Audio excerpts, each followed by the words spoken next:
Amigos, bienvenidos a Radio Uruguay 1050M, bienvenidos a La Máquina de Pensar. ¿Cómo están? ¿Cómo pasaron anoche? Es la resaca del 25, la tienen todos, otros no la tienen, en fin. La idea es hacer un programa, La Máquina de Pensar, que sea acorde a lo que hemos tratado durante toda esta semana, que es ni más ni menos que Luis Eduardo Aute a la intemperie. Así lo titulamos en esta semana en el blog de La Máquina de Pensar. En fin, quiero decirles que en control de emisiones tenemos a Jorge Pozzi y lo tenemos ahí al flaco Germán en la puesta a punto del programa, que ustedes saben de un modo u otro hemos tratado de acercarnos a la figura de Luis Eduardo Aute. Aute, que nos convocó este lunes en esa experiencia muy interesante que fue la de proyectar en el Centro Cultural de España su película, la película animada de Aute, que se llama Un perro llamado Dolor.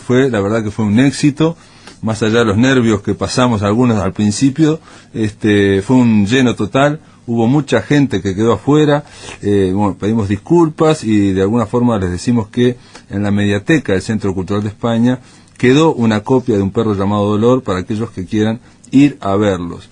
Aute, después de la exhibición, hicimos un foro donde Aute explicó parte de la película y donde también Aute respondió a preguntas del público, preguntas que la verdad fueron muy inteligentes, muy atinadas y muy claras. Fueron unos 40 minutos que en su momento vamos a pasar aquí en La Máquina de Pensar. Lo van a tener ustedes y van a escuchar la conversación entre el público y Luis Eduardo Aute sobre Un perro llamado Dolor.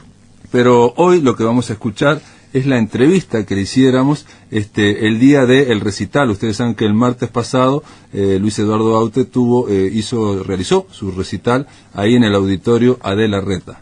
Por la mañana fuimos ahí al hotel, al Radisson, para conversar con Aute sobre el arte, sobre las capacidades, sobre las disciplinas que él aborda como artista integral que es, porque hay que decirles que ustedes ya lo saben, ¿no? Aute es conocido como músico, pero sobre todo es un pintor y dibujante, es un poeta, ha publicado 10 libros de poesía y también es un cineasta.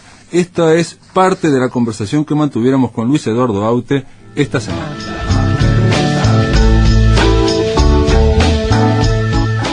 Luis Eduardo Aute, estamos con vos después del éxito que tuvimos, por suerte, en Un perro llamado Dolor.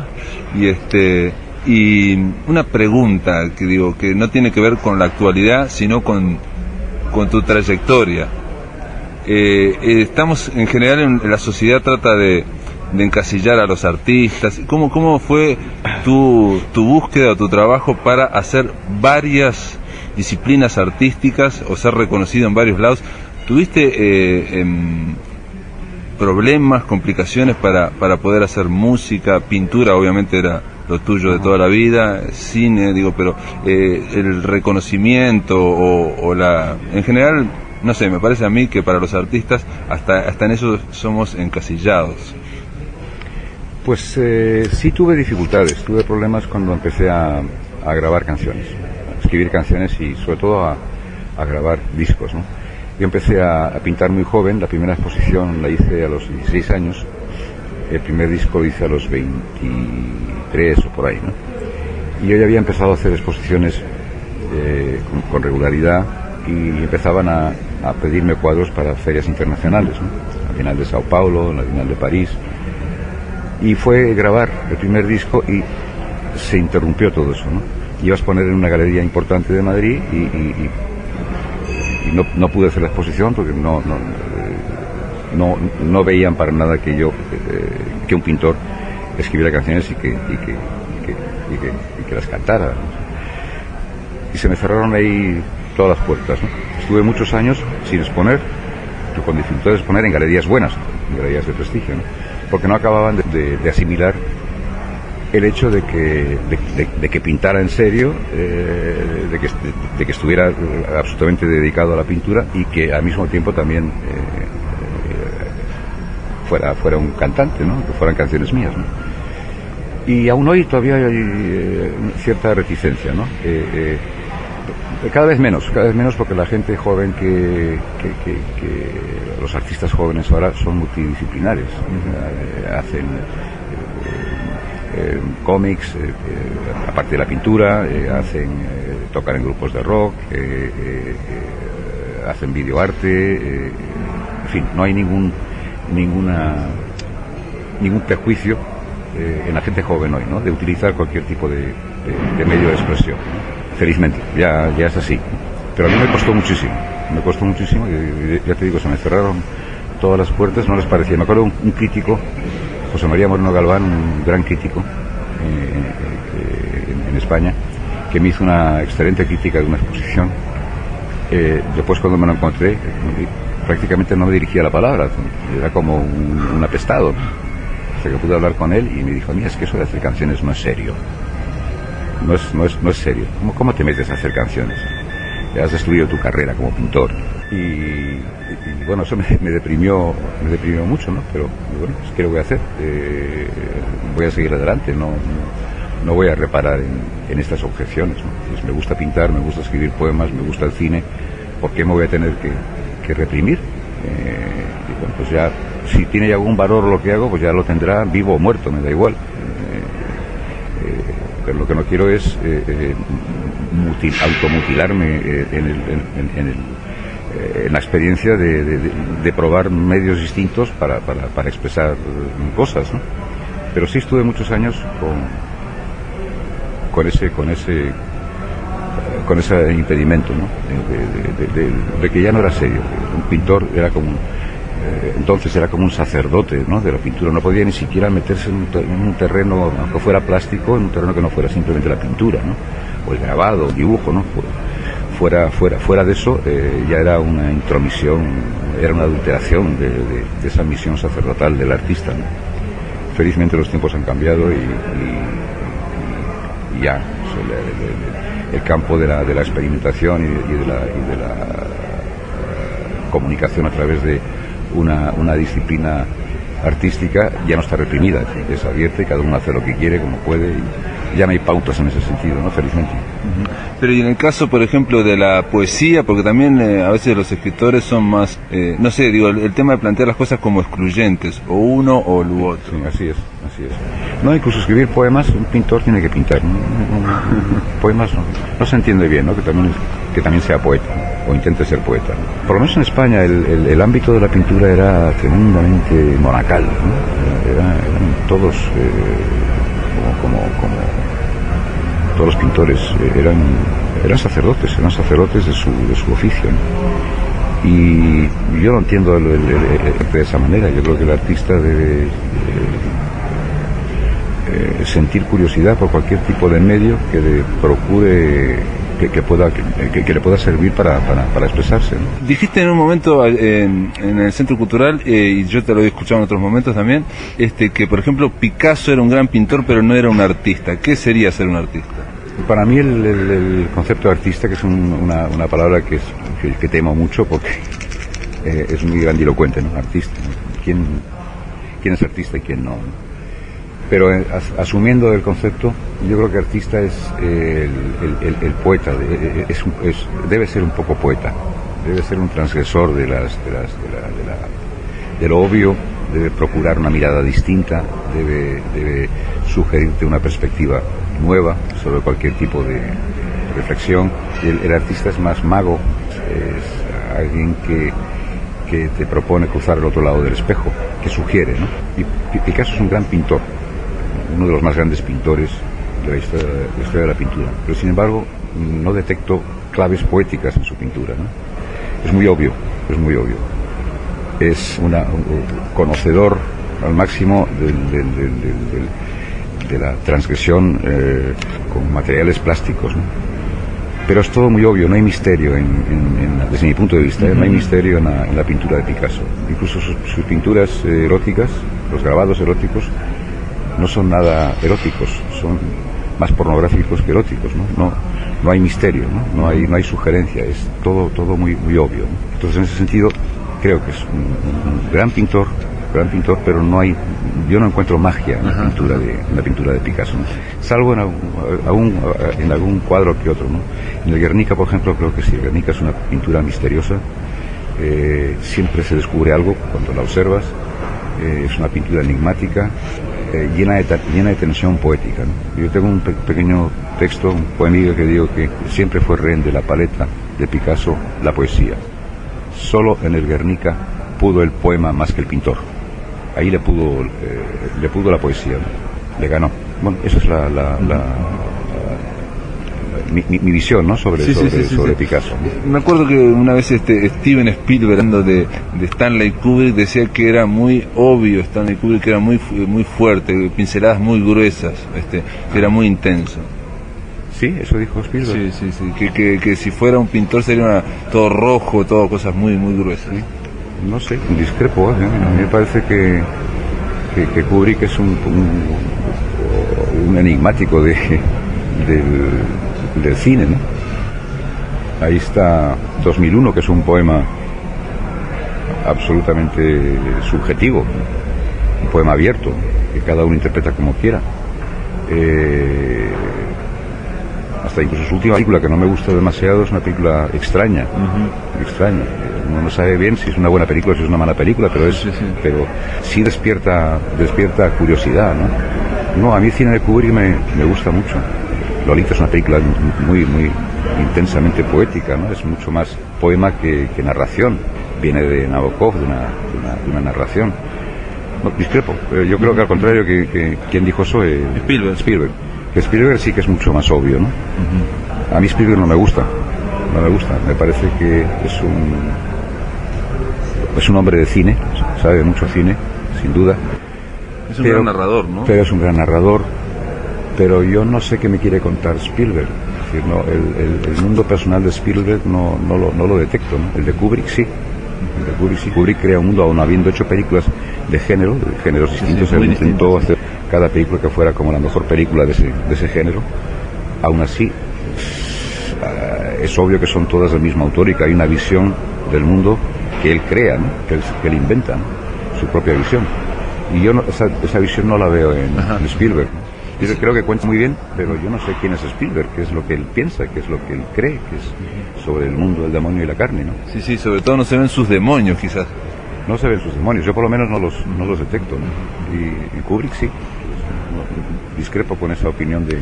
Y decime, en ese búsqueda de estilo personal, de pincelada personal, ¿no? Pues las cosas siempre se cuentan las mismas cosas, pero con el estilo personal de cada uno, ¿no? O sea, con la visión de cada uno, que es la que hay que buscar, digamos, ¿no? Lo onírico, ¿qué papel juega en eso, digamos? ¿Que a vos te parece que es importante o no?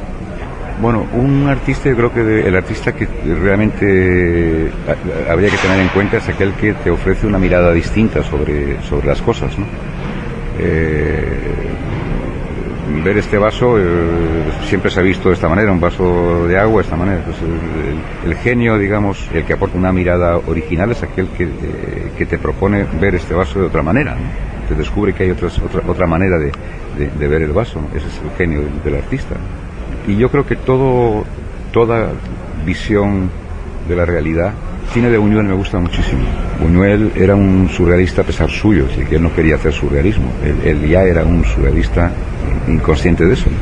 Que el cine de Buñuel es un cine, son narraciones, pero de repente esa narración se trastoca y se convierte en algo que destruye la propia narración, ¿no? Y no sabes bien por qué es lo que te está intentando contar, ¿no? Pero no sé, El ángel exterminador es absurdo. Y es un gran narrador también, ¿no? Es un gran narrador. Sabe narrar también. Un gran narrador. En los melodramas se veía de mexicano, ¿no? Que para narrar... Sí. Esos que dicen que era muy deficiente, que no le importaba mucho la factura de las películas, ¿no? Yo creo que no, que todo lo contrario. No hay un plano que sobre una película de Buñuel. Pasa como con Hitchcock también, ¿no? En Hitchcock también hay esa visión surrealista de la realidad, ¿no? Nada es creíble en Hitchcock, ¿no? Y sin embargo estás viendo una narración aparentemente creíble, ¿no? Todo tiene sentido, todo tiene... Pero luego de repente suceden cosas que destruyen esa racionalidad, ¿no? Y yo busco en el artista esa perspectiva, porque ahí sí está, ahí es donde se esconde la visión del artista, cuando entra un poco en el mundo de los sueños, cuando no sabes si lo que te está contando es real o es un sueño o es soñado, ¿no? O si lo estás soñando vos que lo estás viendo o el tipo que lo hizo. Sí, no sabes bien el sueño a quién le pertenece. Y bueno, la categoría del onirigismo es una categoría, desde mi punto de vista, absolutamente imprescindible en la creación en el trabajo de un artista, ¿no? Sea pintor, sea escritor, sea... Cien años de soledad es magia pura, ¿no? Es magia pura, es una narración. Sí. Pero ahí de repente la realidad se va por otro lado, ¿no?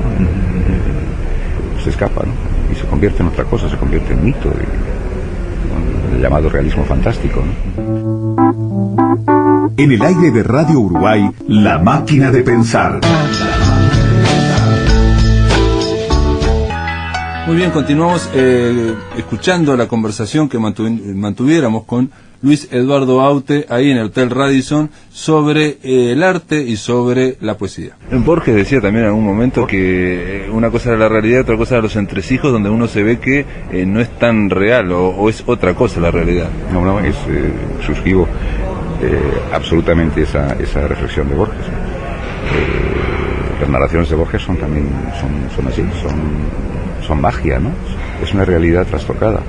Yo creo que su realismo, más que un movimiento, que fue movimiento, arranca con los dadaístas, pero que es una tendencia, digamos, del arte de antes. Goya era toda obra de arte en el fondo esconde una visión surreal, ¿no?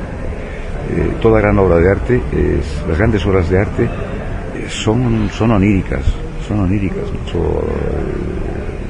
El llamado hiperrealismo, que simplemente es la traslación de la fotografía a la pintura.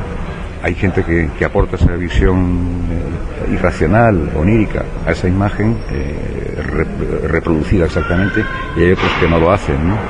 No sé, ahí está ya el talento de cada artista. Pero yo creo que toda gran obra de arte, en el fondo, trasciende lo obvio. La poesía te puede llevar a mundos mucho más lejanos que la ciencia. La ciencia llega de aquí a aquí y se aplica únicamente a lo demostrable, ¿no? Y la poesía te descubre posibilidades distintas, nuevas, imposibles, ¿no? Escher, por ejemplo, es este dibujante de las perspectivas, las escaleras que suben, que bajan, que no sabes bien desde qué perspectiva, ¿no? Es un poeta del dibujo y de las perspectivas, ¿no? Te trastoca lo que estás viendo, en el sentido de que lo aparente no es lo que es, sino que es otra cosa, ¿no? Hay un arte de malabarismo en esa dimensión poética. Pero malabarismo, ¿en qué sentido? No. Hablas a veces de mago o de malabarista, en ese sentido, digamos, de magia, obviamente, de magia blanca, ¿no? De esa magia de entretenimiento. Pero ¿en qué estaría eso? Porque... No, es que el artista es un poco mago, es más que sacar conejos de la chistera, el artista genial debe sacar chisteras de los conejos. Intentar la transgresión, ¿no? Y que esa visión transgresora te quite un poco el suelo debajo de los pies, ¿no? Y sientas un poco de vértigo. Y esto es... No me había dado cuenta de que esto se puede ver desde esta otra manera, ¿no? ¿Será verdad o no será verdad? ¿Están los sueños ahí manipulando o no? ¿Qué es lo que consideramos real y qué es lo que consideramos soñado? En el fondo sería un cuestionamiento de lo que uno cree que es la realidad, digo, porque es una representación. Lo que nosotros creemos que es una realidad, viene un artista y te dice, mira, no es tan estable. Eso es. Hay más lecturas, ¿no? Hay más lecturas. El artista tiene que proponerte otras lecturas después de una primera lectura. A mí las obras de arte que me interesan son aquellas que a lo largo del tiempo, cuando las vuelvo cuando me reencuentro con ellas, sigo descubriendo cosas nuevas, ¿no? Me pasa con Velázquez, ¿no? Que es un pintor muy también. Velázquez es un cronista de sus tiempos, ¿no? Pero sin embargo, todas las pinturas de Velázquez, y sobre todo unas más que otras, las Meninas, por ejemplo, es un prodigio de indefinición, de no sabes bien ese cuadro que es, ¿qué es lo que estamos viendo? ¿Qué es lo que estamos viendo? ¿A quién está retratando Velázquez, ¿no? Es un juego de espejos, ¿no? A eso me refiero, ¿no? Parece que estuviera retratando el aire en algún momento. Está relatando el aire, está relatando el aire, la temperatura de ese espacio, de esa cámara, ¿no? Realmente el protagonista es el aire, ¿no? Pero no sabes realmente cuál es el objeto del cuadro, no ocurre nada en el cuadro, también es una crónica de esa época, ¿no? Era un imperio en decadencia, donde una corte aburrida, lo único que hacen es estar ahí, las infantas, un perro dormido, aburrido. Y una tarde aburrida, pues verás que se pone a pintar el aburrimiento, ¿no? Claro, parece una instantánea también, ¿no? Es una instantánea también, inventa la fotografía, inventa el cine también. Hay secuencias, en las meninas está al fondo del cuadro este personaje que sube a la escalera, detrás de... Que no se sabe una si entra o puerta, si se va, si llega. Si va o viene, está el espejo en donde se reflejan los reyes, que se supone que están donde está el espectador. Ajá. Con lo cual los espectadores pueden ser los reyes también y tienen que decidir qué es lo que están viendo. Exactamente, el espectador, Felipe IV y no sé cómo se llamaba la reina, ¿no? Entonces te está ofreciendo una visión de unos personajes que no están en el cuadro. El espectador se convierte en rey. Ese juego de espejos, ese juego de realidades, y eso es lo que yo considero arte de primera categoría, ¿no? Es muy difícil también en arte, digo, yo me imagino también en las canciones, sobre todo, hacer algo que depende de la técnica, que depende del trabajo, y que eso después suene como algo instantáneo, espontáneo, que tenga frescura. Sí, bueno, ese es el objetivo que persigue cualquiera que intente escribir buenas canciones, ¿no? Llegar en 3 minutos, en 4 minutos, contar algo que tenga interés, contarlo desde un punto de vista también nuevo, que te ofrezca una visión distinta de eso que te están contando. Y además, lo difícil de escribir una buena canción es que hay que someterse a muchas reglas, ¿no? Hay unas reglas de juego que hay que respetar. También se puede hacer canción con un verso libre, ¿no?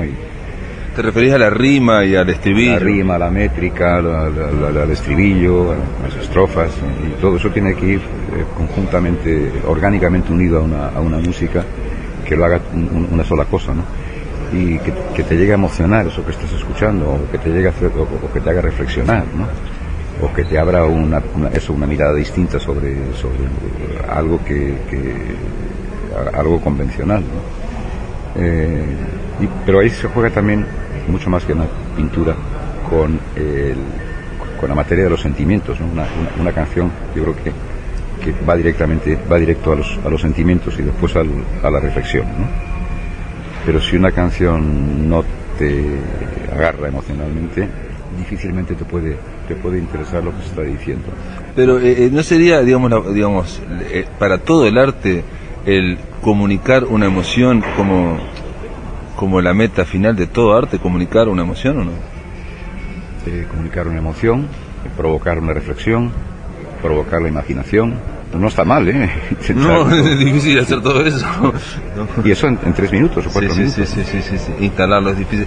Y yo siempre, mi intención cuando empecé a escribir canciones pensaba, esto a causa de los franceses, cuando empecé a escuchar la canción francesa, descubrí que eran poetas que hacían canciones, y que esas letras de esas canciones de Brel o de Leo Ferré o de Brassens eran textos que podían valer como poesía, ¿no? Esa posibilidad la descubrí con ellos.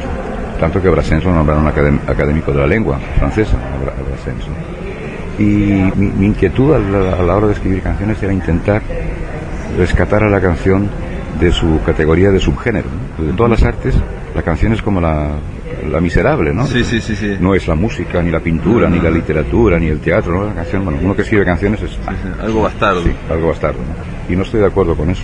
Creo que escribir una buena canción a veces yo creo que es mucho más difícil que escribir una novela, porque es un poco lo que te decía antes, ¿no? Es tan sintético, tienes que contar algo en eso, en 3 minutos, 4 minutos, 5 minutos algunas veces. Algo que emocione, algo que te inquiete, algo que te provoque una reflexión, algo que forma parte de tu vida, que escuches una canción y revives la situación que viviste en el momento que esa canción te afectó, ¿no?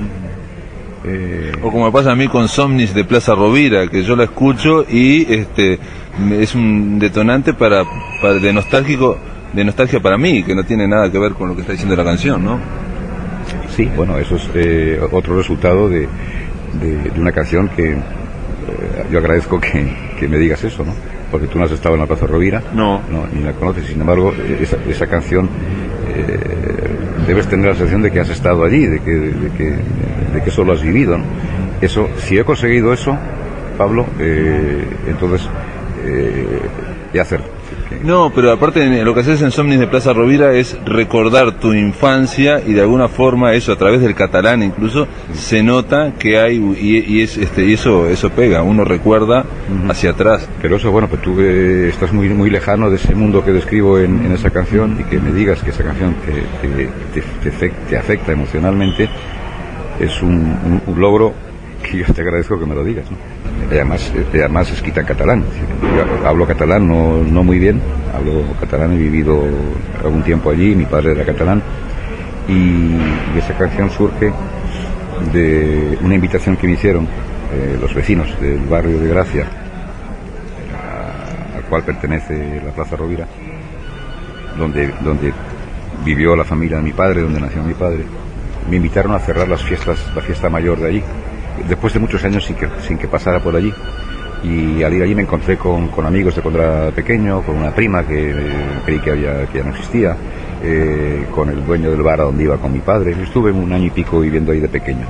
Y bueno, fue tan emocionante ese encuentro que les prometí a los vecinos ahí en la plaza, cuando estábamos juntos, que les iba a escribir una canción dedicada al barrio, a la plaza y a los vecinos. Pero lo iba a hacer en catalán.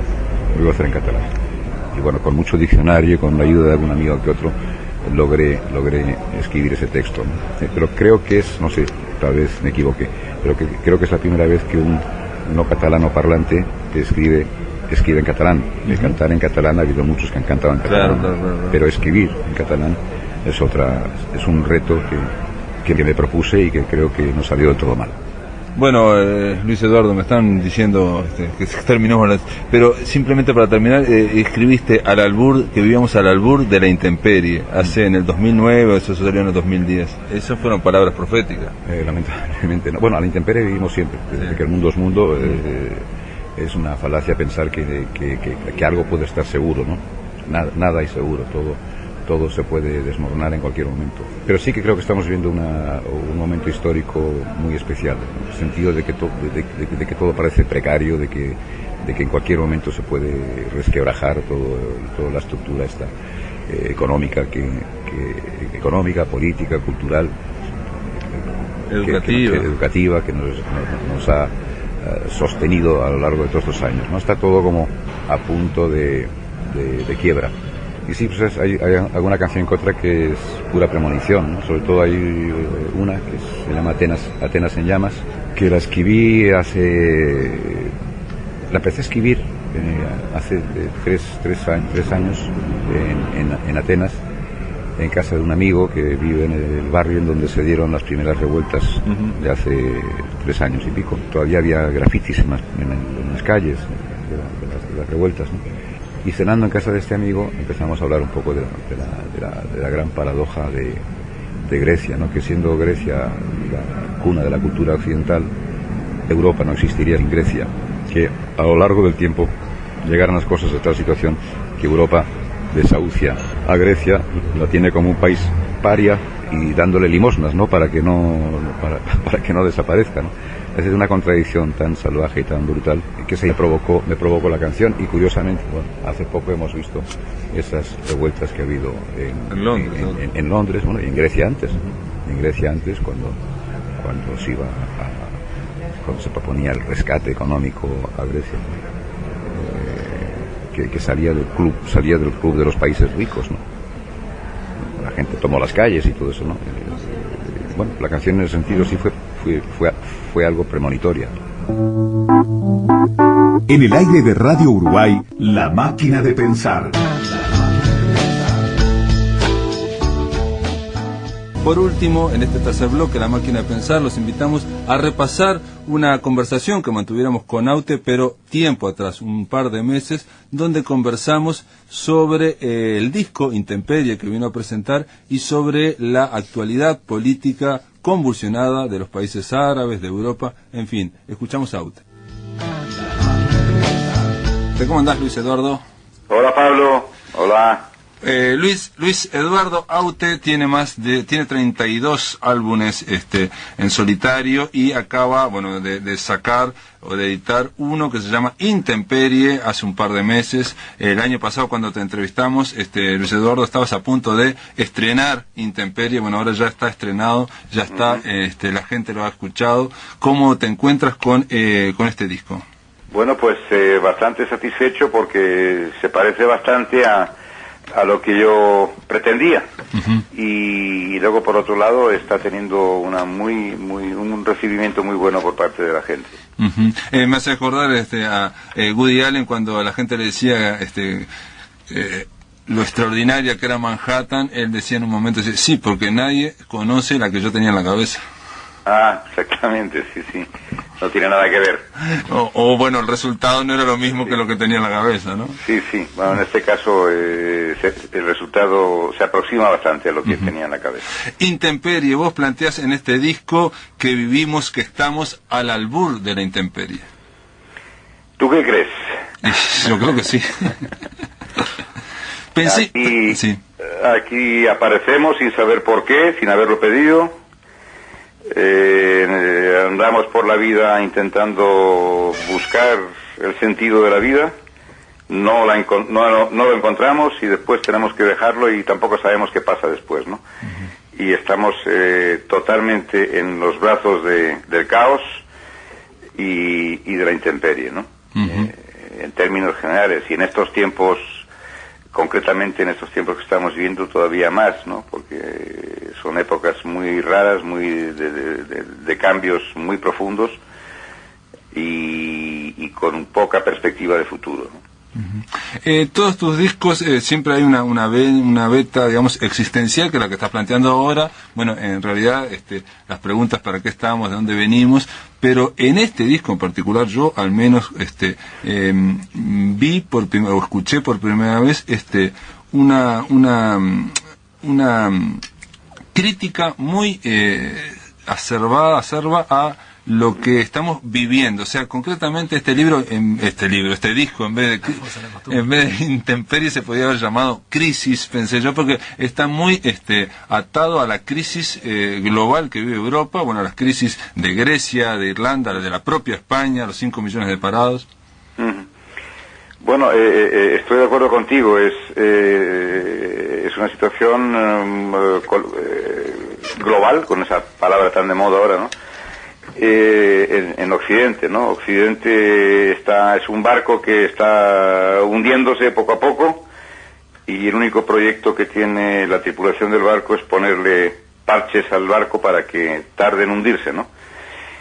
Y no sé, yo creo que es toda una civilización que está en crisis. No solamente es una crisis económica, es una crisis en muchos ámbitos, ¿no? Es una crisis en la comunicación.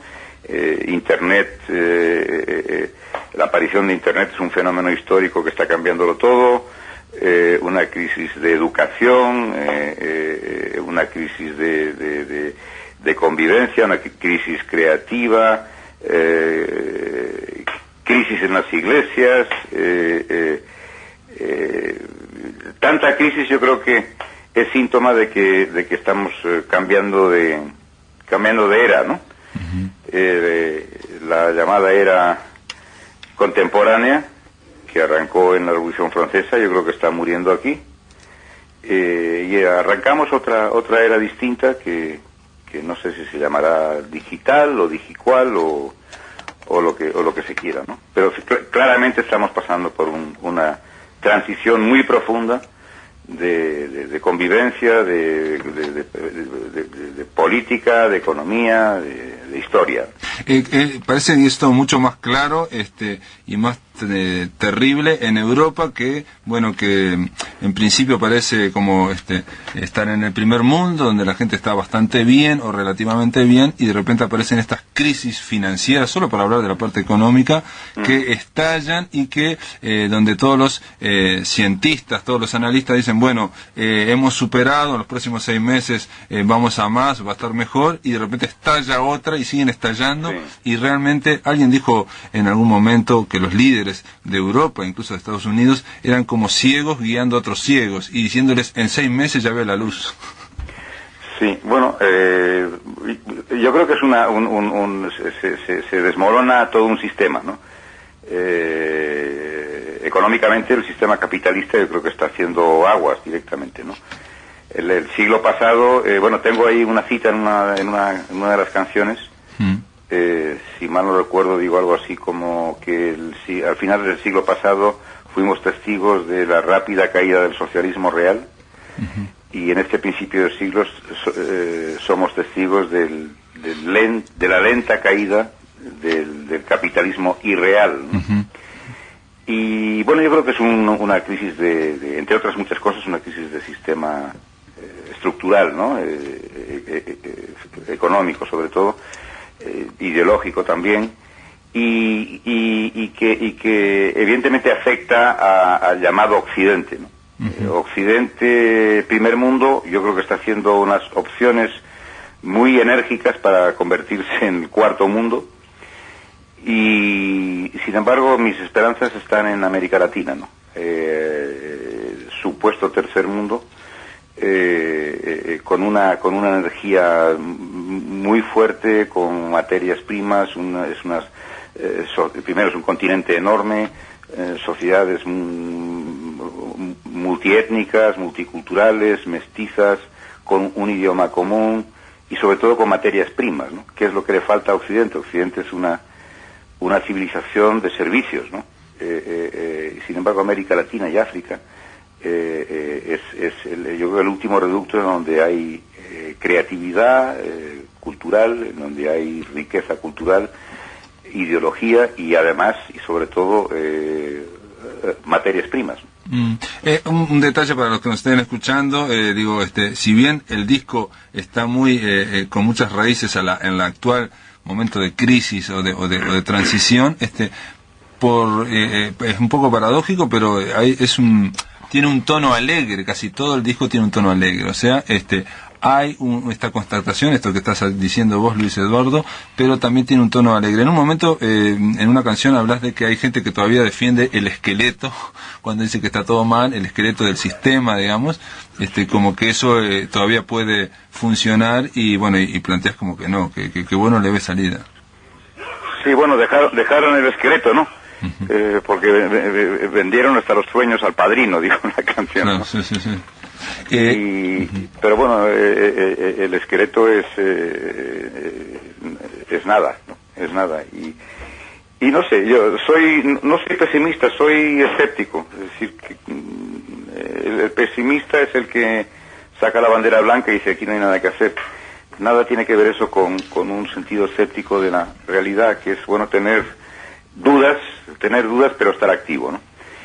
Y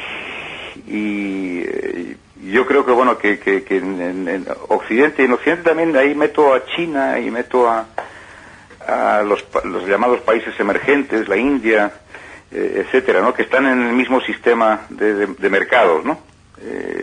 Sin embargo, en América Latina están ustedes en otro proyecto, ¿no? Allí están, desde mi punto de vista, ¿no?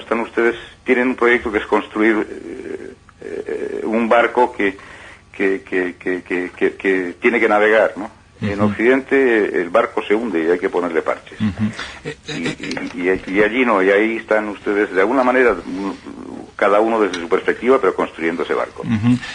Son palabras muy fuertes las tuyas, Luis Eduardo, porque hablar de que el sistema capitalista ya no da más, parece en este momento no te digo de fin de las ideologías, pero de que parece que hay pocas alternativas y bueno, que hay que mantener las cifras macroeconómicas y más o menos llevarla. Vos en tus canciones decís que los sueños de los monstruos racionales en su empeño de apostar por neandertales, obviamente por el mercado, ¿no? Sí, bueno, ahí concretamente en esa canción hago referencia a la televisión, ¿no? La televisión en términos generales y en España es una invocación al horror, ¿no? a la ignorancia absoluta, ¿no? A tratar al ser humano como un ser primitivo, que incluso yo creo que el ser primitivo estaba más alfabetizado que el contemporáneo, ¿no? Hablas también en otra canción de que Europa va en marcha como una tropa pisando las ruinas de la inteligencia. Bueno, esa es una canción que empecé a escribir en Atenas, A raíz de hace 2 años que ahí empezaron las primeras revueltas callejeras, ¿no? Y era muy curioso ver cómo Atenas, que es la cuna de la civilización occidental, estaba levantándose, el pueblo levantándose, reivindicando sus señas de identidad, ¿no? En contra de esa Europa de los mercaderes, intentando recuperar los orígenes de esa civilización, que es la inteligencia, que es la sabiduría y la reflexión, ¿no? Pero bueno, me equivoqué un poco. Está ocurriendo en el Cairo, que también es cuna de civilización universal, ¿no? Claro, claro, claro. Ahí estamos viendo cómo en Egipto hay el ave fénix resurge de sus cenizas e intenta reencontrarse con sus señas de identidad. Pero ahí, digo, vos lo achacás también, digo, más allá de que es una conversación, a las mismas causas, o sea, las causas del mercado, o de que no satisface a la mayoría de la población.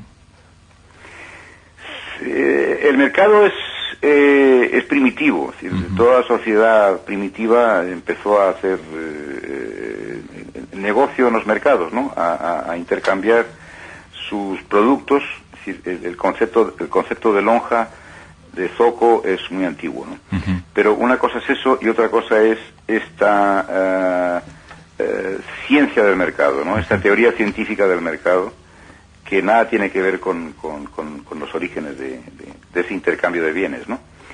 Y evidentemente el mercado no da más de sí, es decir, que no se puede abastecer a toda un pueblo o una civilización con esta teoría del mercado libre a sus anchas, ¿no? Uh-huh. El mercado no puede operar, según defienden los neoconservadores, ¿no? Operar a sus anchas y en plena libertad, porque las consecuencias estamos ya viéndolas, son estas, ¿no? Las que estamos padeciendo en este momento, de modo que tiene que haber una implicación de la sociedad civil, política, en este sentido, para